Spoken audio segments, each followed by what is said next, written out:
Welcome to movies की सनीमाबाजी।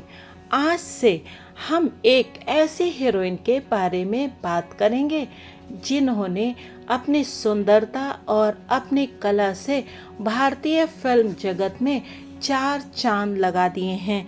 वो आज तक सक्रिय हैं और आज भी स्टेज पर डांस करती हैं।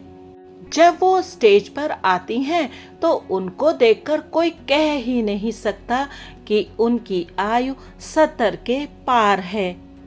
आज भी लोग उनको देख करके स्तब्ध हो जाते हैं। उनकी सुंदरता और उनके ग्रेस के सामने लोग मंत्र मुग्ध हो जाते हैं। चलिए आज बात करेंगे हेमा मालिनी जी की, जो मशहूर हैं ड्रीम गर्ल के नाम से और आज भी उतनी ही खूबसूरत लगती हैं। इस श्रृंखला का नाम है Hema Malini, women behind the dream girl. जी हाँ, हम इस श्रृंखला में बात करेंगे उस स्त्री की जो वास्तव में उस ड्रीम गर्ल के टाइटल के पीछे असलियत में है। जी हाँ, हेमा जी जितनी खूबसूरत हैं उतनी ही अच्छी इंसान भी हैं। चलिए हम चलते हैं अतीत में, पीछे, बहुत पीछे। ये सन 1948 का भारत था, सोया सोया सा और बंटवारे के जख्म से उबरता हुआ भारत। देश की राजधानी दिल्ली में रहता था चक्रवर्ती परिवार। श्री VSR चक्रवर्ती जी, उनकी पत्नी और उनके 2 बेटे। उनकी पत्नी गर्भवती थी। परंपरा के अनुसार उन्हें बच्चे को जन्म अपने मायके जाकर देना था, जो कि तमिलनाडु में था। उनके साथ उनके दोनों बेटे भी जा रहे थे, कन्नन और जगन्नाथ। बड़े वाले उस समय 4 वर्ष के थे और छोटे 2 वर्ष के। चक्रवर्ती जी की पत्नी थी जया चक्रवर्ती, जो अपने पति को अकेला छोड़कर तमिलनाडु नहीं जाना चाह रही थी, लेकिन बच्चे के जन्म के लिए उन्हें जाना ही था। वो एक बहुत मजबूत महिला थी और सदा ही हर परिस्थिति के लिए खुद को तैयार रखती थी। तमिलनाडु में उनका परिवार रहता था अमानगुड़ी में, जो कि त्रिचनापल्ली में है। वहाँ पर उनका घर एक मंदिर के बगल में था। वहाँ पर बहुत सारे पेड़ भी थे। जया जी के पिता एक पारंपरिक वैष्णव थे और वहाँ की परंपरा के अनुसार मंदिर में जाकर के पूजा करना उनका रोज का नियम था। जया जी का मनपसंद त्योहार था दशहरा और दक्षिण भारत में नवरात्र को गोलू कहते हैं और उसके लिए हफ्तों पहले से, जैसे सारे भारत में तैयारियां होती हैं, तमिलनाडु में भी तैयारियां शुरू हो जाती हैं। वहाँ पूजा के कमरे को सजाया जाता है, उसकी साफ सफाई करके उस पर रंग रोगन भी किया जाता है और पूरे घर को और उस पूजा के कमरे को चमेली के फूलों से सजा दिया जाता है। जया जी एक बहुत अच्छी पेंटर भी थीं और वो इस साल पूजा वाले कमरे की दीवारों पर पेंटिंग्स बना रही थीं। उन्होंने लक्ष्मी जी के, दुर्गा जी के और सरस्वती जी के बहुत सारे चित्र बनाए थे, लेकिन उनका पसंदीदा था एक चित्र जिसमें कि देवी लक्ष्मी कमल पर विराजमान थी और गले में हार धारण किए हुए थीं। और ईश्वर की कृपा उन पर कुछ ऐसी हुई कि 15 अक्टूबर की आधी रात को दशहरे के दिन जया चक्रवर्ती जी ने अपने तीसरे बच्चे को जन्म दिया, जो कि एक बेहद खूबसूरत बच्ची थी। जया जी ने उसका नाम हेमा मालिनी रखा। ये नाम लक्ष्मी सूत्रम से लिया गया था और इसका मतलब होता है दिव्य। हेमा जी ने खुद बताया था कि मेरी माँ ने मुझे बाद में बताया था कि उन्होंने दीवारों पर देवियों की पेंटिंग इसलिए बनाई क्योंकि वे अपने सपनों में लगातार उन्हें देखा करती थीं। तो हेमा जी का जन्म हुआ था देवी के आशीर्वाद के स्वरूप। बचपन में हेमा जी अपने भाइयों के साथ रहना बहुत पसंद करती थीं और वो क्योंकि दोनों भाइयों में सबसे छोटी थी तो भाई उनको बहुत चिढ़ाते थे और तंग करते थे। लेकिन मेरी माँ मुझे उनके साथ उनके शरारत भरे खेलों को खेलने से मना करती थी और मुझे धूप में जाने नहीं देती थी। वो मुझे अंदर ले आती थी और मेरे बालों में ढेर सा तेल लगा देती थी। उसके बाद नहा धोकर आराम करके मैं अपने भाइयों का इंतजार करती थी और उनसे दिन भर के किस्से सुनती थी। जब हेमा जी थोड़ी बड़ी हुई तो उन्हें पता चला कि उनकी माँ ने उनके लिए बहुत सारे सपने देख रखे हैं। जया जी एक बहुत ही विद्वान महिला थी और वो पेंटिंग्स तो करती ही थी, साथ ही साथ वो एक बहुत अच्छी लेखिका भी थी। तमिल पत्रिकाओं में उनके लेख छपते रहते थे और वो नियमित रूप से कुछ कॉलम्स भी लिखती थीं। वो बहुत अच्छा वायलिन भी बजा लेती थीं।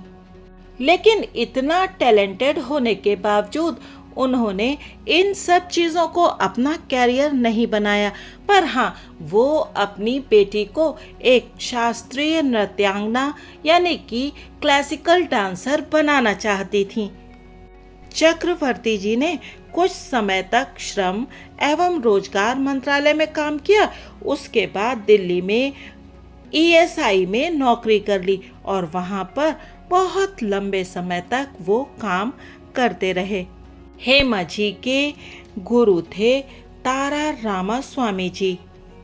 हेमा जी ने जब नृत्य प्रारंभ किया तो उनके घुटनों को बहुत चोट पहुंची, लेकिन उनकी माँ ने उन्हें एक दिन भी अपनी क्लासेस छोड़ने के लिए नहीं कहा।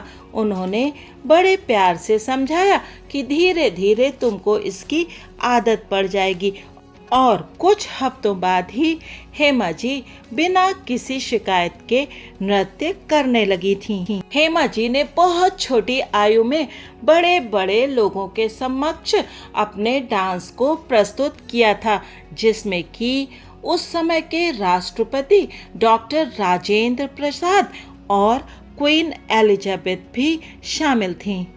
हेमा जी बताती हैं, जब मैं स्टेज पर जाती थी तो मैं पहले घबरा जाती थी, लेकिन अम्मा मुझे एक गुरु मंत्र देती थी जो मेरे लिए चमत्कार की तरह काम करता था। वो मुझसे कहती थी, ध्यान एकाग्र करो, घबराओ मत और गलतियां मत करो। वो मुझे नटराज की मूर्ति के सामने झुकने के लिए कहती और फिर एक प्रार्थना करती और जैसे ही पर्दा उठता मुझे सब कुछ भूल जाता और मैं जैसे आत्मविश्वास से भरकर नृत्य करने लगती। उसके पीछे कहीं न कहीं मेरे मन में ये रहता कि अम्मा हैं और कुछ भी गलत नहीं होगा। दिल्ली में चक्रवर्ती परिवार रहता था गोल मार्केट के पास एक कॉलोनी में, जो कि एक गवर्नमेंट रेजिडेंस था। हेमा जी अपनी यादों को शेयर करते हुए बताती हैं कि घर के बाहर अच्छी तरीके से कटा हुआ एक लॉन था और एक बरामदा भी था जिसमें बहुत सारे खंबे थे। सारा परिवार शाम को वहां पर एक साथ बैठता था। हम सब एक साथ खाते थे। हमारी प्लेटें थोड़ा ऊंची लकड़ी की चौकी पर रखी होती थी। कभी कभी जब पापा को काम से लौटने में देर हो जाती थी तो अम्मा उनका इंतजार करती, लेकिन वो हमारे साथ बैठती थीं और पूछ पूछ कर हमें खाना खिलाती थीं। वो बताती हैं कि रसोई के कामों में अप्पा हमेशा अम्मा की मदद करते थे।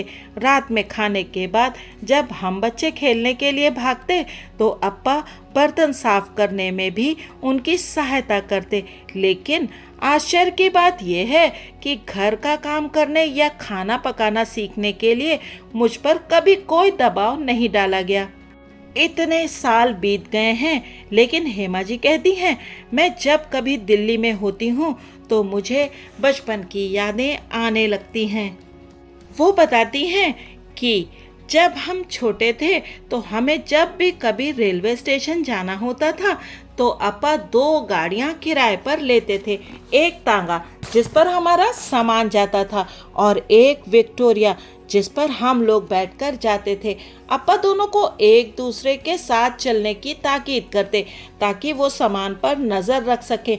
विक्टोरिया बेहद साफ सुथरी और चमकदार हुआ करती थी। मुझे और मेरे भाइयों को उन शानदार यात्राओं का इंतज़ार रहता, लेकिन जैसे ही हम स्टेशन पर पहुंचते हमारी वो शान और शौकत ख़त्म हो जाती, क्योंकि तब सीटों के रिजर्वेशन जैसा कुछ भी नहीं होता था। यात्री डिब्बों में चढ़कर जगह घेर लेते थे। हम लोग घर से पुरानी चादरें ले जाते और सीटों पर बिछा देते ताकि कोई उन पर कब्जा ना कर सके। मुझे खिड़की के पास बैठना बेहद पसंद था। ठंडी हवाएं मेरे चेहरे पर पड़ती और मेरे दिमाग में गाने चलते रहते। हेमा जी बताती हैं मुझे दिल्ली के जाड़ों के दिन याद हैं और ऊनी कपड़े भी याद हैं जो अपा हमारे लिए लाते थे। उनमें हमें इतना मजा आता कि हम एक के ऊपर एक कई सारे स्वेटर पहन लेते। जाड़े में इतनी ठंड पड़ती थी कि सब लोग घर पर ही रहते थे, लेकिन मैं अपनी डांस क्लासेस नहीं छोड़ती थी। मैं जैसे ही डांस खत्म करके स्टेज से उतरती थी, अप्पा मुझे एक बड़े से ओवरकोट में लपेट देते थे और उसकी बेल्ट बांध देते थे। वो गर्मियों की याद करते हुए भी बताती हैं कि गर्मियों में सभी लोग छत पर सोते थे। ऊपर होता था खुला आसमान और उसमें चमचमाते तारे। मैं और मेरे भाई छुपा छुपी का खेल बहुत खेलते थे और जब बारिश होती थी तो अप्पा मुझे डांस क्लासेस में ले जाने के लिए साइकिल से जाते थे और मुझे ढकने के लिए हमेशा एक छाता पकड़े रहते थे। जिस दिन साइकिल ठीक नहीं होती थी उस दिन चक्रवर्ती जी और उनकी बिटिया रानी बस से जाते थे। बस स्टॉप से घर का रास्ता दूर था और उन्हें पैदल वापस लौटना होता था और हेमा जी अपने अप्पा का हाथ बड़ी मजबूती से थामे रहती थीं। वो कहती हैं अप्पा का मानना था कि टहलना इंसान के शरीर के लिए सबसे बेहतर व्यायाम है। वो इसे अपनी नटराज यातायात सेवा कहते थे। घर में सभी लोग नियमित तौर पर टहला करते थे। मैं अपनी डांस क्लासेस से घर पैदल आती थी। मेरे भाई घर से स्कूल पैदल जाते थे और रोज का सामान लाने के लिए अम्मा पैदल ही बाजार जाती थी। उन दिनों कोई भी छोटी दूरी के लिए सवारी नहीं खोजता था। जब मैं अप्पा के साथ जाती थी तो हमारे बीच बहुत ज़्यादा बातचीत नहीं होती थी, लेकिन वो अपने प्यार को प्रदर्शित तो नहीं करते थे, लेकिन मेरे हाथों पर उनकी मजबूत पकड़ मुझे बहुत हौसला देती थी। हेमा जी याद करते हुए बताती हैं कि एक बार दिल्ली के सप्रू हाउस में वैजंती माला जी का भरतनाट्यम का कार्यक्रम था और वो सब उनका नृत्य देखने के लिए गए थे। मंच पर वैजंती माला जी की चपलता देखने लायक थी। वो बताती हैं कि उनकी कांजीवरम साड़ी, उनकी चमकती काली आंखें और उनकी लंबी पतली उंगलियां मुझे आज भी याद हैं। वो किसी और दुनिया से आई हुई लग रही थीं। डांस के बाद उन्होंने मुझसे हाथ मिलाया और मेरा उत्साह बढ़ाने के लिए मुझसे कुछ शब्द भी कहे। वो मेरे लिए जैसे जादुई क्षण था और मेरी माँ के लिए भी। चक्रवर्ती परिवार एक नृत्यांगना के तौर पर वैजंती माला जी का बहुत बड़ा प्रशंसक था। घर पर अक्सर उनके डांस परफॉर्मेंस की बातें होती रहती थीं।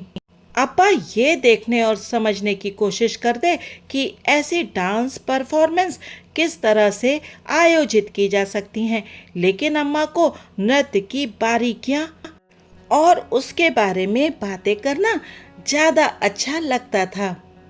हेमा जी की माताजी घर पहुंचकर जब भी वो लोग कोई नृत्य देखकर आते थे तो उस डांसर की परफॉर्मेंस के बारे में बातें करती रहती थी। वो बताती थी कि कहाँ उसने अच्छा किया और कहाँ उसने थोड़ा सा गलत किया, और ये सारी बातें हेमा जी बड़े ध्यान से सुनती थी और खुद को और बेहतर बनाने का प्रयास करती थी और इसके लिए कठोर मेहनत करती थी।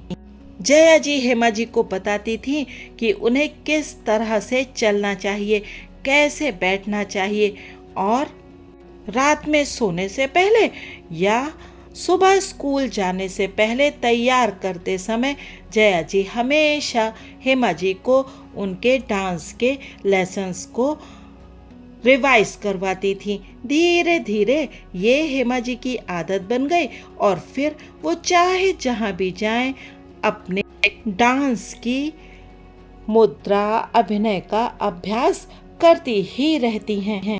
हेमा जी बताती हैं कि धीरे धीरे उन्हें डांस में बहुत आनंद आने लगा। तब दिल्ली में त्रिवेणी कला संगम बहुत ही प्रतिष्ठित नृत्य शिक्षण संस्थान था और गुरु रामास्वामी पिल्लई जी से शिक्षा ग्रहण करना एक बहुत बड़े सौभाग्य की बात थी। हालांकि हेमा जी का मन अपने आसपास की बातों को सुनने, जानने, समझने और खेलने कूदने का और अपने भाइयों के साथ गपशप करने का भी होता था, लेकिन उनके पास इतना टाइम ही नहीं होता था कि वो ऐसे काम कर सकें। उन्होंने मद्रासी हायर सेकेंडरी स्कूल से पढ़ाई की थी, लेकिन उनकी बहुत ज़्यादा दोस्ती नहीं हो पाई क्योंकि वो स्कूल में जाती थी तो भी अपने होमवर्क आदि में और घर पर आकर भी होमवर्क में बिजी रहती थी और फिर अपनी डांस क्लासेस में चली जाती थी। हेमा जी बताती हैं, जब मैं पड़ोस में बच्चों को खेलते हंसते देखती तो मुझे अचरज होता कि वे किस बात पर हंस रहे हैं। मैं उनकी खुशी को समझ नहीं पाती थी और ये भी तय है कि वे भी मुझे बिल्कुल अजीब समझते होंगे।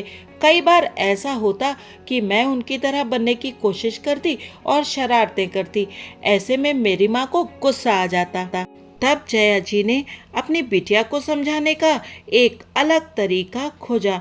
जब भी हेमा जी अपनी माँ का कहना नहीं मानती थी तो जया जी उन्हें भरतनाट्यम के 3 आइटम करने के लिए कहती थी, अलारिपू, जाति स्वरम और शब्दम। हेमा जी डांस में इतनी परफेक्ट हो गई थी कि अगर वो तुरंत सोकर उठी हो तब भी आंखें बंद करके आसानी से डांस कर लेती थी। उस समय तक हेमा जी थोड़ा थोड़ा असहयोग दिखाने लगी थी और वो कहती थी कि वो कमरा बंद करके डांस की प्रैक्टिस करेंगी और जया जी इस बात को मान लेती। तब मैं अपने कमरे में पहुंचकर जोर जोर से गाने गाती और फर्श पर जोर जोर से पैर पटकती।